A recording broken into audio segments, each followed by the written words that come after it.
नमस्ते दोस्तों, स्वागत करता हूं आपका एक और नई कहानी में। तो शुरुआत करते हैं अपनी कहानी की। अगर आपको ये कहानी पसंद आए तो मैं पार्ट 2 के लिए जरूर बताएं। 13 साल हो गए थे मुझे घर लौटे हुए जब पापा की मौत कटहल के पेड़ के नीचे हुई थी। तब से मैं हीरापुर नहीं गया था और अब मम्मी चुप हो गई थी, बोलना बंद कर दिया था और अजीब अजीब चीजों को देखने लगी थी। तब भी नहीं गया था मैं। पिछले हफ्ते मुझे एक चिट्ठी मिली। ना भेजने वाले का नाम था ना पता, बस एक लाइन लिखी थी कांपते नीले पेन से, दादी बुला रही है, आने में देर मत करना। उस चिट्ठी से हल्दी और धुएं की खुशबू आ रही थी, बिल्कुल हमारे पुराने किचन जैसे, जब बरसात में बिजली चली जाती थी और हम सब मिलके खाना पकाते थे। वो खुशबू मेरे दिल को छू गई। कोई पुरानी बात, कोई भूला हुआ डर फिर से लौट आया था।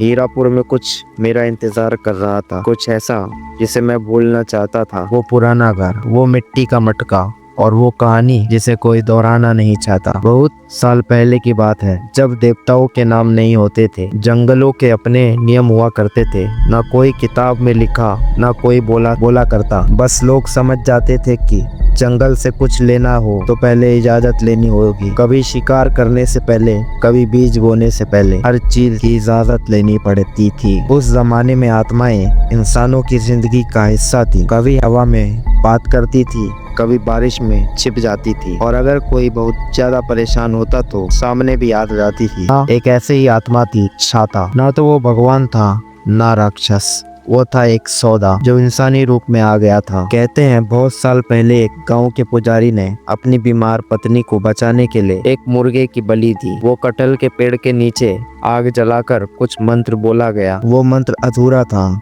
पर किसी ने सुन लिया। अग्नि सिसकने लगी, जमीन फट गई और वहाँ छाता आया। वो छोटा सा बच्चे जितना, उसकी त्वचा जली हुई नारियल जैसी थी, आंखें गरम घी जैसे पीली, उसके पैरों में चांदी की पायल थी पर कोई आवाज नहीं होती थी। वो मुस्कुराया और बोला, क्या चाहिए तुम्हें? कीमत बाद में बताऊंगा। पुजारी की पत्नी ठीक हो गई, खेतों में खूब फसल हुई, यहाँ तक कि नदी भी रास्ता बदलकर उस खेत तक आने लगी। लेकिन 7वीं बार जब फसल हुई, छाता वापस आया। पुजारी ने मना कर दिया। अगली सुबह वो गायब था। छाता अपना कीमत वसूलने आया था पर पुजारी ने इनकार कर दिया, इसीलिए वो गायब हो चुका था। बस उसके घर की जमीन पर 2 जले हुए पैरों के निशान थे। गांव वालों ने वो मिट्टी का मटका जिससे पुजारी ने छाता को बुलाया था, हल्दी, लाल धागा और एक प्रार्थना से बंद कर दिया। लेकिन कभी कभी वो मटका फिर पुकारता है, किसी लालची इंसान को या किसी दुख में डूबे इंसान को या दोनों को। हीरापुर की दादियाँ ये कहानी सुनाती है पर मैंने उसे सच में सुना था। मेरा नाम अर्जुन है और 13 साल बाद मैं वापस आया हूँ। मटका अब भी वही है, सील किया हुआ, धूल भरा हुआ और गर्म। जब ट्रेन अमरेली स्टेशन पहुंची तब शाम ढल रही थी। जैसे ही बाहर निकला, गर्म हवा मेरे चेहरे से टकराई। मेरे हाथ में चिट्ठी थी और मैंने जोर से पकड़ रखा था। ऑटो वाले ने मेरा घर सुना लेकिन कुछ नहीं पूछा, बस एक बार मुझे देखा और धीरे से कहा, वो घर अब भी खड़ा है? सुना है उस पेड़ में कुछ गड़बड़ है। मैंने कुछ नहीं कहा।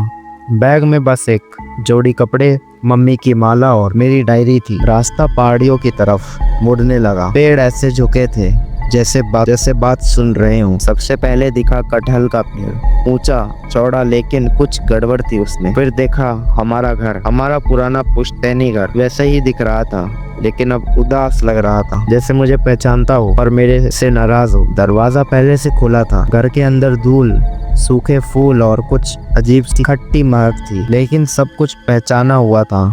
पूजा का कमरा वैसा ही था। दीवार पर देवी की तस्वीर अब भी वही थी, हल्की हो गई थी पर उनकी नजरें आज भी सब देख रही थी। तभी आवाज हुई, तू आ गया? दादी की आवाज थी, बहुत बूढ़ी लग रही थी पर उनकी आंखें अब भी वैसी ही थी, सब कुछ जानने वाली। उन्होंने कहा, पूजा वाले कमरे में सोना, बाकी कमरे बहुत कुछ याद रखते हैं। रात को मैं सो नहीं पाया। रात के करीब 2:33 हो रहे थे, तभी ठक ठक ठक कोनों से आवाज आई। वो मटका अब भी बंद था लेकिन अब उसमें एक हल्की दरार थी।